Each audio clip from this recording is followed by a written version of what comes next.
भाचीला वाचवताना मामाचा दुर्दैवी मृत्यू. KDRF पथकाकडून शोध मोहीम पूर्ण.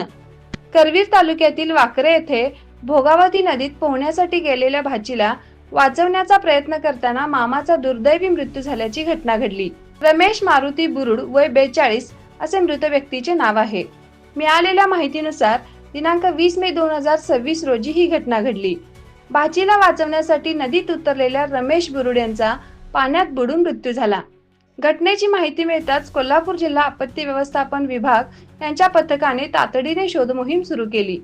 आज दिनांक 21 मे 2026 रोजी सकाळी 8 वाजता KDRF पथकाने गळाच्या साह्याने नदीत शोध मोहीम राबवत मृतदेह पाण्याबाहेर काढला. त्यानंतर मृतदेह नातेवाईकांच्या ताब्यात देण्यात आला.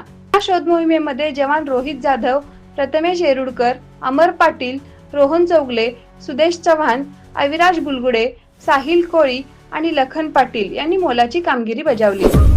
आपल्या परिसरातील महत्त्वाच्या बातम्या पाहण्यासाठी आमच्या नवसंकेत न्यूज चॅनलला YouTube वर सबस्क्राईब करा आणि बेल आयकॉन प्रेस करा.